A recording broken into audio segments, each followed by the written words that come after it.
한 주간 동안 잘 지내셨죠? 그건 한 달 만에 보시는 분들도 있어서 더 반갑습니다. 그리고 또 오늘 특별히 한신대학교 대학원 전사님들이 함께 8명이 목회 실습을 해서 참여를 했고 또 이들을 지도하는 전철 교수님이 함께 참여해서 1부 예배 때도 참여를 했는데 2부 예배 때 같이 예배드려서 너무 좋습니다.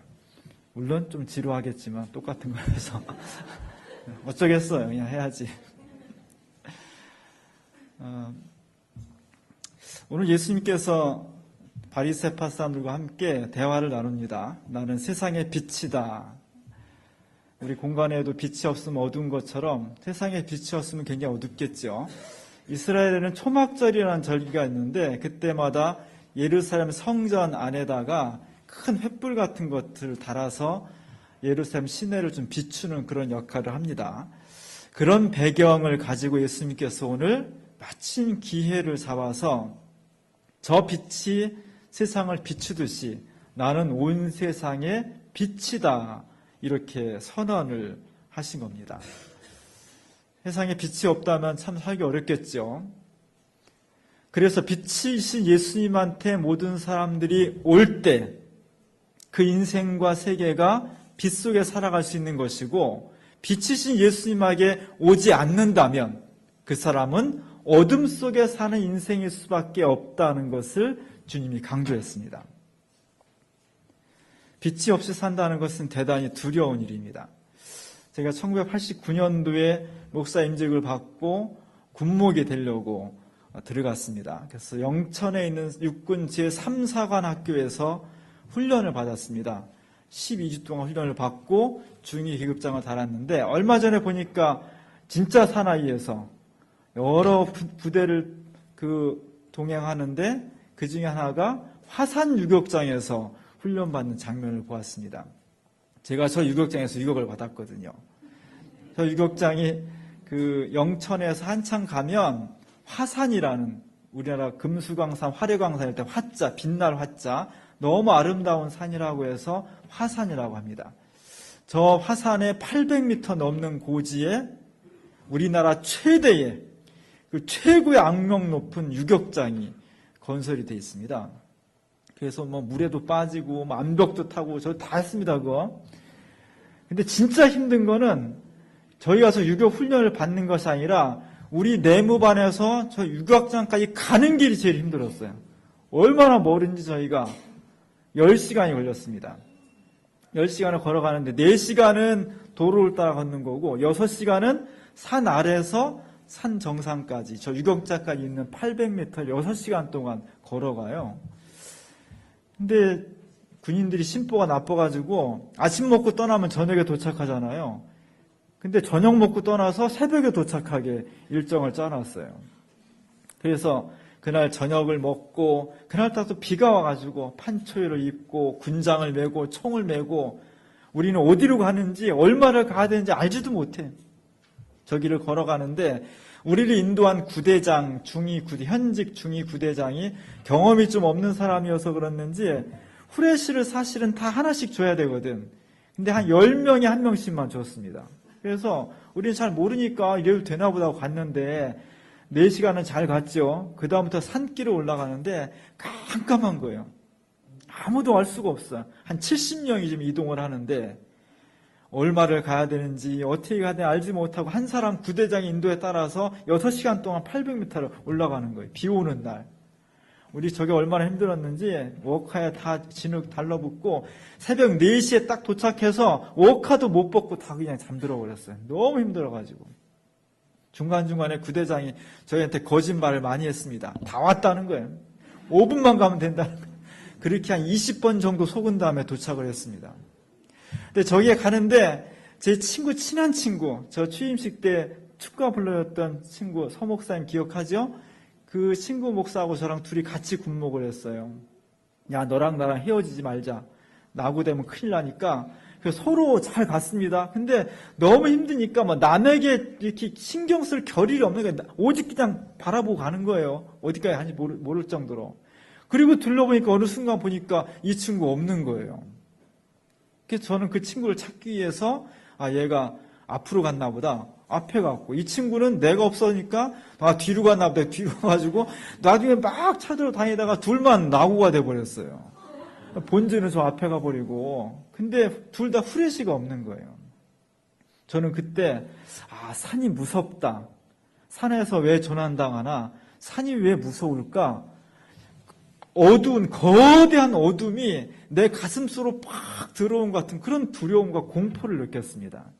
그래서 둘이 손을 꼭 잡고 정말 손을 꼭 잡고 이리 막 가다 보면 산이 비탈길이니까 또 이렇게 낭떠러리 같은 게 나와요. 그럼 다시 이쪽으로 길을 잡고 또 가다 보면 이쪽 벽이 나와. 또 이렇게 해가지고 간신히 본대를 찾아서 살아남았습니다.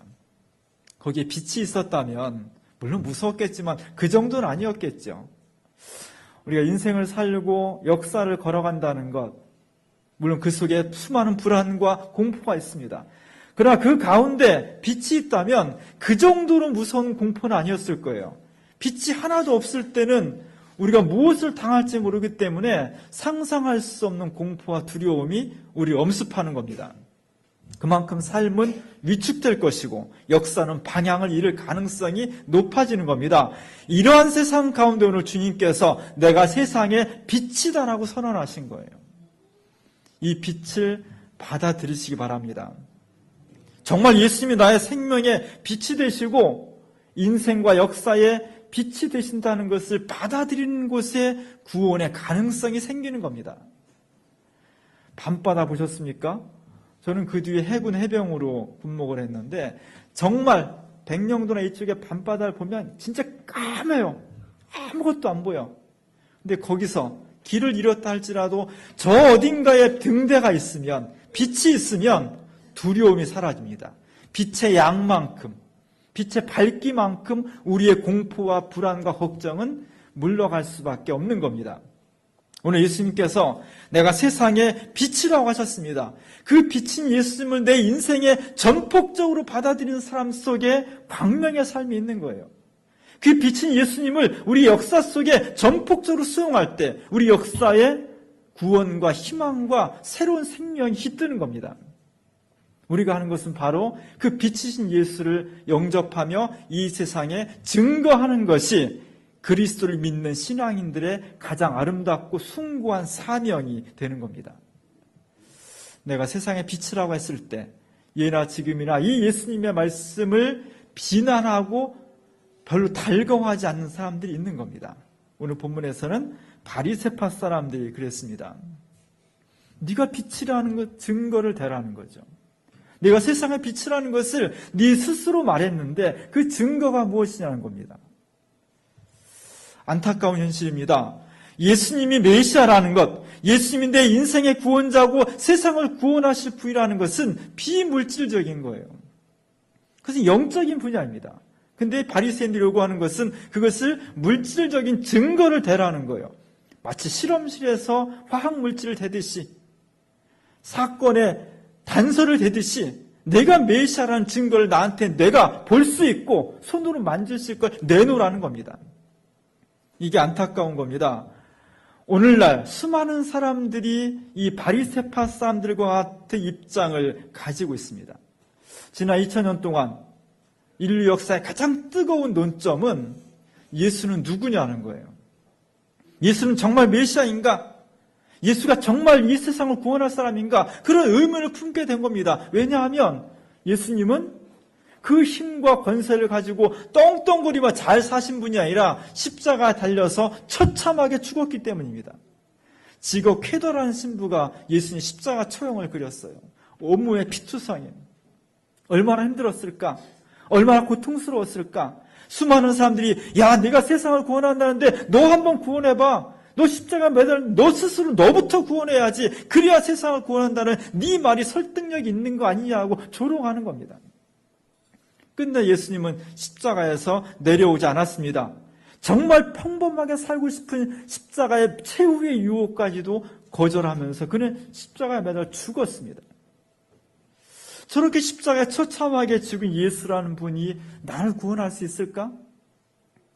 이 복잡하고 힘든 세계를 정말 구원하는 메시아가 될 수 있을까? 그것이 끊임없는 2000년 동안의 논쟁이었다는 겁니다. 그래서 수많은 사람들이 예수를 의심했을 때 오늘 예수님께서 이런 말씀하셨어요. 하나님께서 세상에 지혜 있는 사람들, 똑똑한 사람들, 뭔가 안다는 사람들한테는 이 구원의 비밀을 감추셨습니다. 그 대신 어린아이와 같은 사람들에게 이 비밀을 알려주셨습니다. 어린아이는 아직 판단력이 온전치 못하죠. 많은 걸 배우지 못했죠. 연약하죠. 바로 그 시대에 어린아이와 같이 세상에서 밀려난 사람들, 무지한 사람들, 가난한 사람들, 병자들, 소외된 사람들, 바로 이런 사람들만이 세상적으로는 무지했지만 예수님이 빛이로구나 하는 것을 느꼈던 거예요. 받아들였던 겁니다. 그리고 그들이 복음의 주체자가 되었습니다. 오늘 2000년과 수많은 공간의 차이를 극복하고 우리가 오늘 예수를 믿게 되었던 것은 어린아이처럼 힘든 사람들, 가난한 사람들, 병자들, 무지한 사람들, 소외받은 사람들, 무시받는 사람들이 예수가 세상의 빛이라는 것을 고백하며 그들의 삶으로 소중하게 그 복음을 간직했기 때문입니다. 목숨을 바쳐가면서까지 그 복음을 증거하려 했기 때문에 오늘날 우리가 시간과 공간을 초월해서 우리가 예수를 믿고 구원의 백성이 될 수 있었던 겁니다. 우리는 그래서 복음에 빚진 사람들이에요. 우리는 세상적으로 보면 아무것도 아닌 사람들이에요. 그러나 그것 때문에 복음을, 예수를 빛으로 수용할 수 있는 믿음의 백성들이 되었던 겁니다. 너무나 감사한 일입니다. 이 예수는 두 가지 성격의 얼굴을 가지고 있습니다. 교회 서쪽으로 8세기와 9세기에는 세상의 교회마다 많은 성상을 만들었는데 사람들이 그 성화와 성상을 보고 막 절하고 그렇게 보여서 성상 파괴 운동이 일어났어요. 수많은 교회들마다 예수님의 성화, 조각상 이런 것들 다 끄집어내가지고 부시고 다 불태웠습니다. 그래서 정말 지금은 알 수 없는 놀라운 작품들이 많이 유실됐어요. 그 중에서 몇 가지 소중한 작품 이콘이 남아있는데 그 중에 하나가 시나이 반도, 이집트의 시나이 반도에 가면 성 카타리나 수도원이라는 아주 고립된 수도원이 있어요. 저기에 수많은 그 고대의 성화들, 그림들, 그리고 고대 문서들이 보관이 되어 있습니다. 그 중에서 가장 유명한 이콘은 성상이란 뜻이에요. 거룩한 예수님의 모습을 그린 것을 이콘이라고 하는데 6세기, 그러니까 지금부터 한 1500년 전쯤에 어느 이름 모를 화가가 예수 그리스도, 축복하는 예수 그리스도라는 이콘을 그렸습니다. 제가 주부에 오늘 실었죠. 예수님 전반적으로 굉장히 준엄한 예수님의 모습을 간직하고 있습니다. 한 손으로는 성서의 말씀, 성경책인데 성경책이 너무 소중하기 때문에 거기다가 보석을 막 박았습니다. 두툼한 성경책을 안고 있고 가슴에 또 한 손으로는 이렇게 네 번째, 다섯 번째 손가락과 엄지손가락을 모아서 저 그림을 보는 사람들을 축복해주고 있는 겁니다. 저 앞에서 그림을 보는 사람들마다 지금 예수님이 나에게 축복하시며 은총을 베풀어 주신다는 느낌을 갖게 되는 거죠. 그리고 예수님 뒤에는 아우라가, 금색 아우라가 후광으로 이렇게 돼 있습니다.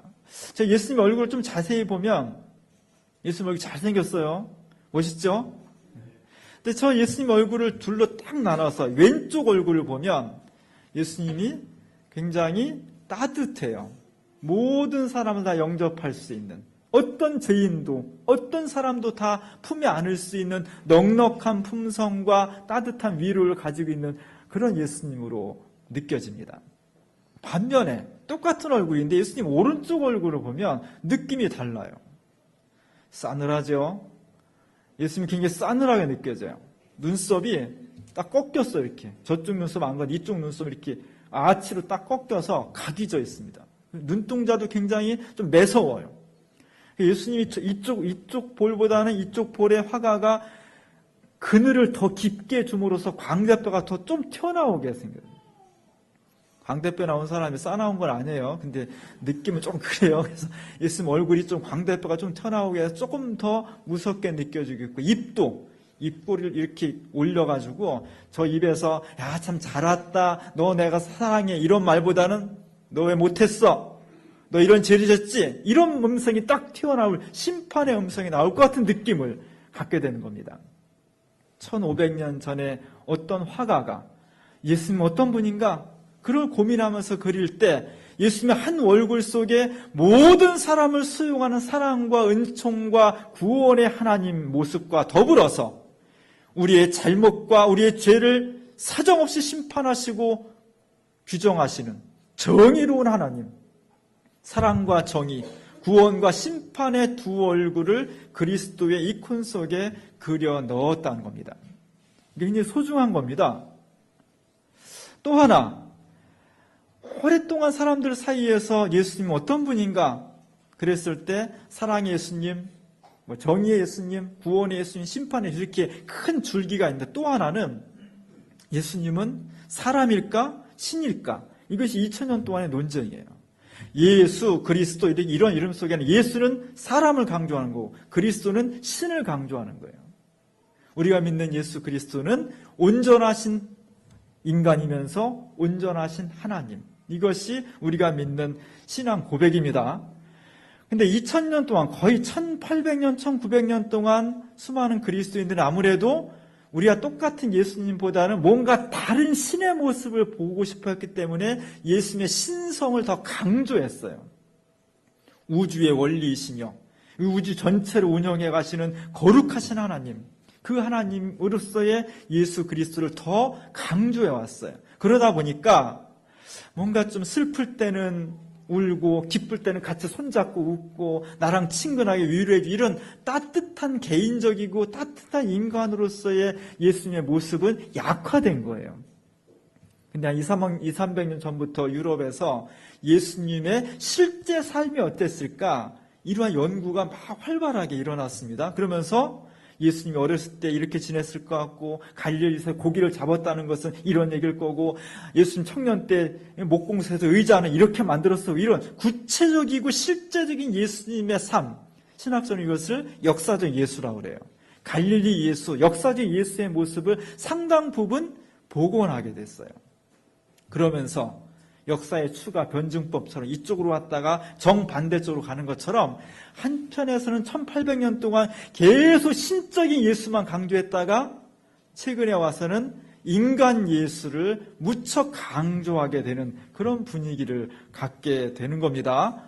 그리고 한국에서도 소위 진보적인 교회들, 소위 진보적인 신앙을 가지고 있다고 자처하는 교회와 사람들일수록 예수님을 신보다는 인간 예수님한테 더 매력을 느끼는 경향을 가지게 있게 됩니다. 그래서 많은 사람들이 예수는 어떤 분인가? 예수는 정말 훌륭한 가르침을 주신 인류의 위대한 스승입니다. 4대 성인 중에 한 분이요, 어느 선생님보다 잘 가르치신 분이요, 뛰어난 지혜를 가지고 있는 분입니다. 이렇게 많은 사람들이 배우고 있다는 거예요. 틀린 건 아닙니다. 그러나 예수 그리스도의 고백이 여기서 그치게 될 때 우리 신앙의 중요한 한쪽을 상실하게 되는 거예요. 우리 목회생들 인도하고 우리 전철 교수님이 독일에서 공부를 열심히 하고 박사학위를 받은 한신대 교수님이 되었습니다. 독일 교회 가보면 저는 2-3번 가봤는데 독일 교회에 큰 교회들이 참 많아요. 근데 그 큰 교회들이 텅텅 비어가고 있습니다. 제가 89년도에 독일 키르텐탁트에 갔을 때 루터 기념교회를 가요. 루터 기념교회. 루터면 개신교 500년의 최고 대빵이잖아요. 그 기념교회 막 사람들이 몇 터져야 되잖아요. 교회가 굉장히 크고 역사가 깊은 교회인데 교인이 주일 예배 100명 예배 드리더라고요. 그 중에 반이 관광객이에요. 그 중에 반은 다 노인이에요. 유럽 교회가 죽어가고 있습니다. 물론 유럽의 교회를 그렇게 숫자로 모이냐 안 모이냐고 그냥 단편적으로 평가하기는 어려워요. 여러 가지 다른 요소가 있겠지만 어쨌든 주의 날을 맞이해 사람들이 모이지 않는다는 것은 뭔가 깊이 병들어 있다는 거예요. 그럼 유럽의 사람들은 다 주일날 다 집에서 쉬냐? 안 그래요. 얼마나 부지런한데요. 다 정장 입고 축구장으로 가요. 교회를 안 가고 다 스포츠하러 갑니다. 왜 이렇게 되었을까? 여러 가지 이유가 있겠지만 그 중요한 이유 중에 하나는 서양 유럽 사람들이 2000년 동안 기독교를 믿고 예수를 느끼면서 근래에 들어서 너무 예수를 신이 아니라 인간으로서만 느끼려고 했다는 거예요. 그냥 좋은 선생님, 윤리의 위대한 스승, 이 정도 선에 그치게 될 때, 그때의 신앙 고백은 내 인생 전체를 맡길 수 있는, 내 목숨을 걸 수 있는 신앙이 우러나올 수가 없는 겁니다. 그 예수 속에서, 그 위대한 스승 예수 속에서 내 인생에 진 깊은 문제와 인류 역사가 가지고 있는 근본적인 시스템을 변화시킬 수 있는 그런 구원의 가능성은 약화될 수밖에 없는 겁니다. 그래서 오늘 우리는 예수님을 정말 나와 똑같은 성정을 가지고 있는 인간으로서 고백함과 동시에 그분은 정말 내 인생의 근원적인 문제를 해결해 주시고 내가 지금 너무너무 아파하는 문제를 치유해 주시고 인류 역사가 어찌할 수 없는 죄의 문제를 근원적으로 구원해 주실 분, 진정한 하나님의 아들, 이 신앙 고백이 같이 우리를 속에서 뜨겁게 이루어질 때 우리가 진정한 신앙에 이룰 수가 있는 겁니다. 오늘 예수님께서 내가 세상의 빛이라고 했을 때 그를 의심하는 바리새인들이 이렇게 말합니다. 내가 너 스스로 증거하기 때문에 너의 증언은 참되지 않다. 적어도 법정에서 증언이 되려면 나 아닌 두세 사람이 와서 이 사람 말이 옳다고 증언해줘야 그것이 신빙성이 인정받지. 아무도 증언 안 하는데 너 혼자 내가 옳다고 하면 그것이 무슨 증거 능력이 있겠냐. 이렇게 반론을 제기하는 겁니다. 거기에 대해서 예수님은 이렇게 말씀하세요. 나는 내가 어디서 왔는지 그리고 내가 지금 어디로 가는지 알고 있기 때문에 내 증언이 참되다. 여러분 어디서 왔어요? 어디로 가요? 잘 모르죠? 여러분이 어머니 뱃속에서 잉태될 때 지켜보고 있었습니까? 모르죠. 결국은 인생 존재의 처음과 끝을 알 수 있다는 것은 그분이 신이라는 그런 자기 고백, 자기 증언이잖아요.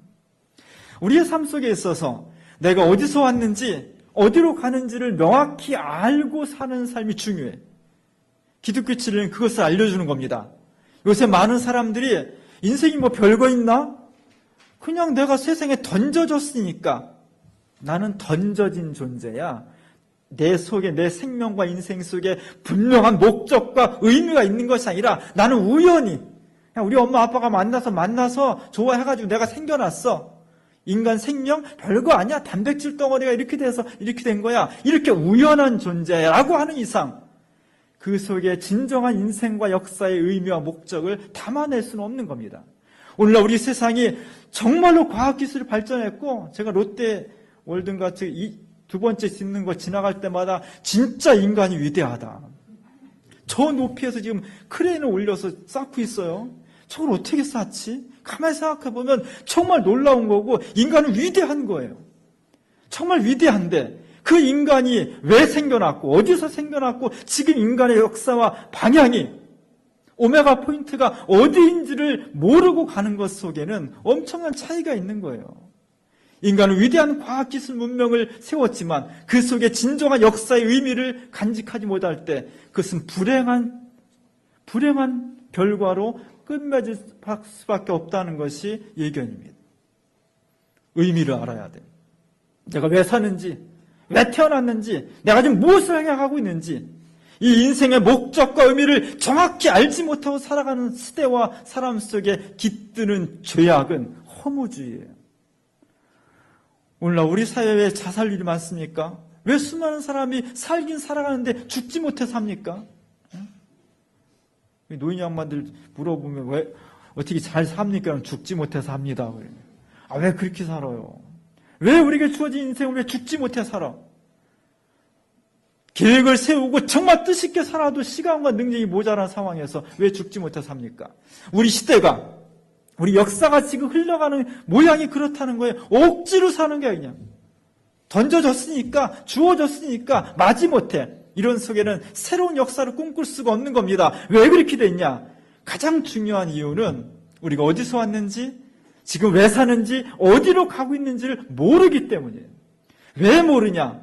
우리 역사와 의식구조 속에서 하나님을 거세해버렸기 때문입니다. 다시 회복해야 돼. 다시 우리가 하나님 앞에서 바로 세우는 것을 회복해야 됩니다. 그래야만 우리가 살아가는 것이 진정 하나님이 원하시는 구원의 삶을 살 수가 있는 겁니다. 그렇지 않을 때 신앙은 뭐가 되냐? 여러분, 뗐다 붙였다는 액세서리가 되는 거예요, 신앙이. 예수가 그냥 액세서리가 되는 거예요. 교회는 뭐가 되냐? 하나님의 구원을 찬양하고 구원을 체험하는 장소가 아니라 그냥 사람들이 모여서 즐겁게 지내는 친교 집단이 되는 겁니다. 우리가 나가서 정의를 외치고 생명을 외치고 경제와 평등을 외치고 인권을 외치는 것도 하나님이 계시지 않으면 그것은 단순히 하나님 나라 운동이 아니라 시민운동의 한 차원에 머물러 버릴 수밖에 없는 거예요. 우리가 그렇게 새로운 의식을 가지고 있을수록 인간 예수와 함께 그리스도의 신성을 명확하게 분명하게 내 인생과 우리 사회의 구조와 역사와 운동 속에 분명하게 점여 넣어야 돼. 분명한 반서로 가지고 있어야 돼. 그렇지 않으면 우리가 쌓아가는 것은 한 번에 무너질 수밖에 없다는 것을 직시해야 될 것입니다. 제가 미국에 있을 때, 제가 미국에서 이거 많이 전달했죠? 커네티컷 노예에서 제가 지난주에 당신 없이는 아무것도 못합니다. 그런 포스터를 보여드렸죠. 그것이 인상적이고 또 하나 인상적인 것은 이 커네티컷 노예는 하트포트 시내에 있는 여러 고등학교를 매해 돌아다니면서 노예를 개최해요. 고등학교 강단에 가면 넓은 그 강단이 거기를 노예에 맞게 이틀 동안 하는 노예에 맞게 십자가도 세우고 여러 가지 세팅을 합니다. 제가 그 강당에 딱 들어갔는데 강당 중앙에 가방을 잔뜩 올려놓은 거예요. 가방을. 저 중앙에 보면은 십자가가 있고 그 안에 옛날 고리타분한 진짜 가방, 그다음에 여행용 가방 이런 거를 노예하는데 잔뜩 쌓아놨어요. 그래서 우리야 물론 여행이니까 캐리어를 가지고 다니지만 저 사람들은 노예 오는데 뭔 캐리어를 갖고 오나. 그럼 이제 저게 뭐지? 나중에 보니까 저 노예의 주제 성구는 수고하고 무거운 짐진 자들아 다 내게로 오라. 내가 너희를 편히 쉬게 하겠다. 이것이 주제 성구였어요. 그리고 예배를 드리는데 예배 시작 전에 저 두 사람 남자와 여자 평신도가 나와서 청년들이 나와서 이런 내레이션을 하는 거예요. 우리가 얼마나 인생에 힘들었냐. 성구는 그렇게 정해놓고 지금 현재 2014년도 10월 달에 미국 커네티컷 주에서 살아가는 평범한 미국 시민들의 짐을 얘기하는 거예요. 나는 너무 질병 때문에 몸이 아픕니다. 나는 정말 가정에 부모님 봉양해야 되는데 너무 힘이 듭니다. 나 자식 때문에 나 밥 해주고 미국은 교육비가 엄청 비싸잖아요. 교육비 대야 되고 너무 지쳐 있습니다. 나 집 살지만 다 이거 리스, 이거 다 모기줄을 빌려가지고 빚더미에 올라 있습니다. 이런 무거운 짐들을 다 가지고 온 거예요. 그런 고백들을 하더라고요. 그리고 그 십자가 앞에 내 짐 전부를 내려놓습니다. 하나님 나를 받아주시고 내 짐을 맡아주시고 그 대신 나를 자유케 하고 나를 좀 평안케 하고 내게 새로운 소망을 주십시오. 그런 상징적인 예배를 드리는 것을 보았습니다. 자녀들 키우셨죠? 자녀 키우면서 참 안타까운 때가 아이가 아플 때예요. 우리 이화랑 전사님 오늘 아기가 재하 어디 갔어요? 저기 저 2층에 50일 만에 첫 번째 주민교회로 지금 첫 번 예배를 드려왔습니다. 너무 예뻐. 누구 닮아서 예쁜지 모르겠지만 약간 너무 예뻐. 너무 예쁜데 저 예쁜 아이가 자라나면서 모든 부모에게 아픔을 줄 겁니다. 저 아이가 막 아프면 열이 있고 막 밤에 잠을 못 자고 울고 그러면 부모가 너무 가슴이 아파서 잠을 못 자요. 그렇게 하면 다 큰 거예요. 우리가 다 그렇게 부모의 마음을 아프게 하면서 큰 거예요. 사람을 큰다는 게 그게 쉽게 되는 게 아니에요. 그때 어때요?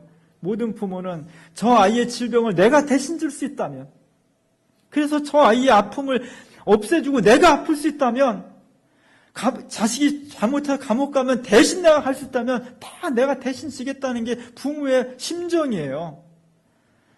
그런 어떤 부모가 아무리 자식을 사랑한다고 해서 그 아이의 열병을 내가 뺏어올 수 있습니까? 대신 질 수 있어요? 없는 거예요. 그것이 인간이 가지고 있는 명백한 한계예요. 사랑은 하지만, 마음은 있지만 내 능력이 안 되는 거예요. 그것이 우리가 지니고 있는 근본적인 한계입니다. 그러나 예수님은 우리가 무슨 짐을 가지고 있든지 간에 개인적인 짐이든 가정의 짐이든 역사의 짐이든 사회 구조 시스템이든 어떤 것이든지 간에 하나님께 가지고 오면 그걸 다 맡아주시겠다는 겁니다. 그걸 맡는 순간 너희한테는 자유를 주시겠다는 겁니다. 평화를 주시겠다는 겁니다. 그것이 인간과 신의 근본적인 차이예요. 우리 오늘 주님께서 우리에게 내가 빛이 되시고 수고하고 무거운 짐진자들아 다 내게로 오너라 이렇게 초청하시는 분은 그냥 좋은 선생님, 나보다 지혜가 많으신 분, 그래서 존경할 분, 그 정도 선에서 그치는 것이 아니라 인간과 역사를 창조하시고 주관하시고 목적이 되시는 이 모든 존재의 근원이 되시는 전능하신 하나님이시라는 것을 믿으시기 바랍니다. 그분 앞에 내 모든 짐을 내놓으시기 바랍니다. 온전한 인간이셨지만 온전한 신이었다는 것을 우리가 확실하게 믿고 고백할 때 그곳에 평화가 있고 그곳에 구원의 길이 있는 것입니다. 오늘 예수님께서 나는 세상의 빛이라고 했습니다. 어두운 인생, 어두운 세상 길에서 구원과 생명을 주시는 예수 그리스도를 영접함으로써 그분께 모든 것을 맡김으로써 세상에 줄 수 없는 평화, 세상에 줄 수 없는 기쁨, 세상에 줄 수 없는 구원을 온 삶으로 그리고 온 사회 속에서 체험할 수 있는 놀라운 역사가 오늘 우리 가운데 이루어질 수 있기를 주님의 이름으로 간절히 축원합니다. 기도하겠습니다. 은혜로우신 하나님, 우리 주님께서 세상의 빛이라고 하셨습니다. 빛이신 예수님을 우리의 삶과 가정과 일터와 역사 속에 영접하기를 원합니다. 우리 주님은 사랑의 하나님이시오 용서의 하나님이시면서 동시에 정의와 심판의 하나님이십니다. 우리 주님은 온전히 나와 똑같은 인간이면서 이 세상을 창조하시고 지금도 주관하시고 역사의 목적이 되시는 내 인생의 마지막 목적이 되시는 하나님이십니다. 하나님이신 예수 그리스도께 내 모든 인생의 짐을 맡김으로써 세상에 줄 수 없는 참된 평화와 안식을 누리며 살아갈 수 있는 우리 모두가 될 수 있도록 축복해 주시옵소서. 예수님의 이름으로 간절히 기도합니다.